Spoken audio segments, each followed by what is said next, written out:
Hello everyone, সবাই কেমন আছেন? আশা করি সবাই অনেক ভালো আছেন। আজ আমি আপনাদের মাঝে নিয়ে এসেছি ভুনা খিচুড়ি, মাংসের ভুনা খিচুড়ি। আপনারা চাইলে খুব সহজেই এই রেসিপিটি ফলো করে বানিয়ে নিতে পারবেন, শুধুমাত্র চাল, ডাল আর মাংস ব্যবহার করেই। চলুন আর দেরি না করে রেসিপিটি শুরু করা যাক। প্রথমে আমি এই কাপের মাপে 1 কাপ চাল নিয়ে নিয়েছি। এই চালগুলোকে ভালোভাবে ধুয়ে নিচ্ছি। অন্য পাশে কড়াই গরম হলে এর মধ্যে দিয়ে দিচ্ছি হাফ কাপের মতো মুগ ডাল। এগুলোকে হালকা আছে ভালোভাবে ভেজে নিতে হবে, যেন বাদামি কালার হয়ে যায়। এমন কালার হয়ে গেলে আপনারা একটা বাটিতে তুলে নেবেন। তারপর এখানে পরিমাণ মতো কিছু পানি দিয়ে নেবেন আর কিছু সময়ের জন্য ভিজিয়ে রাখবেন, যেন ডালটা একটু নরম হয়। পরবর্তীতে আমি আবারও ভেজে নিচ্ছি অল্প কিছুটা মসুর ডাল। আমার মসুর ডালগুলো ভাজা হয়ে গেছে। আমি কড়াইতে তেল দিয়ে দিচ্ছি পরিমাণ মতো। তার আগে আমি কিছুটা পেঁয়াজ বেরেস্তা ভেজে নিয়েছি, যেন আমি পরবর্তীতে এটা ব্যবহার করতে পারি। আমি অফ ক্যামেরা এটা ভেজে নিয়েছি। তেল গরম হলে দিয়ে দিচ্ছি পেঁয়াজ কুচি, সাথে দিয়ে দিচ্ছি গোটা এলাচ, দারচিনি আর সাথে 1-2টা তেজপাতা। এটাকে হালকা আঁচে একটু নাড়তে হবে। সাথে আমি দিয়ে দিচ্ছি 2 টেবিল চামচ আদা বাটা, 2 টেবিল চামচ রসুন বাটা, 1 টেবিল চামচের মতো জিরা গুঁড়া, 2 চা চামচ দিয়ে দিচ্ছি মরিচের গুঁড়া, পরে দিয়ে দিচ্ছি 1 চা চামচের মতো হলুদের গুঁড়া। এই মশলাগুলোকে প্রথমে হালকা একটু নাড়তে হবে। পরে এখানে দিয়ে দিতে হবে সেই মাংসের টুকরাগুলো।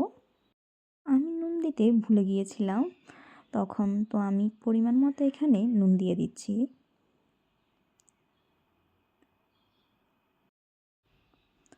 মাংসগুলোকে ভালোভাবে নেড়ে আমি ঢাকনা দিয়ে কিছুক্ষণ রেখে দিচ্ছি।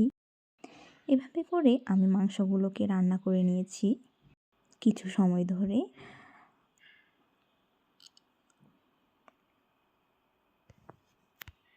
মাংসগুলো রান্না হয়ে গেলে আমি এখানে দিয়ে দিচ্ছি আগে থেকে ভিজিয়ে রাখা মুগের ডালগুলো। মুগ ডাল যেহেতু হতে সময় বেশি লাগে, এর জন্য আমি আধা ঘন্টার মতো পানি দিয়ে ভিজিয়ে রেখেছিলাম। তবে মসুর ডাল আমি পানি দিয়ে ভিজিয়ে রাখিনি, এমনি দিয়ে দিয়েছি। এগুলো কিছুক্ষণ নাড়ানোর পর আমি ঢাকনা দিয়ে এগুলো সিদ্ধ হতে দিয়ে দিয়েছি। আবার 5-10 মিনিটের মতো লেগেছে আমার ডালগুলো মোটামুটি সিদ্ধ হতে। এখানে 50% মতো সিদ্ধ হয়েছে। আমি দিয়ে দিচ্ছি আগে থেকেই ভিজিয়ে রাখা সেই পোলাও চালগুলো। এগুলোকে একসাথে ভালোভাবে নেড়ে নিতে হবে।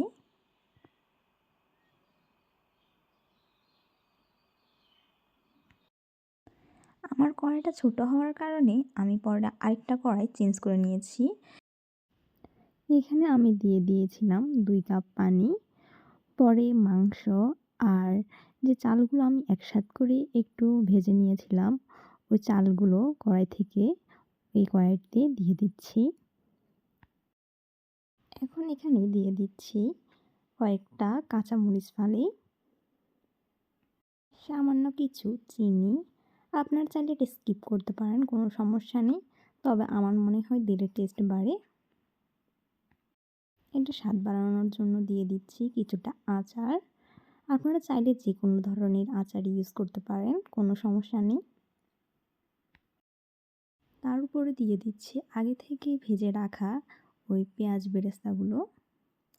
এখন এটাকে ভালোভাবে নাড়তে হবে।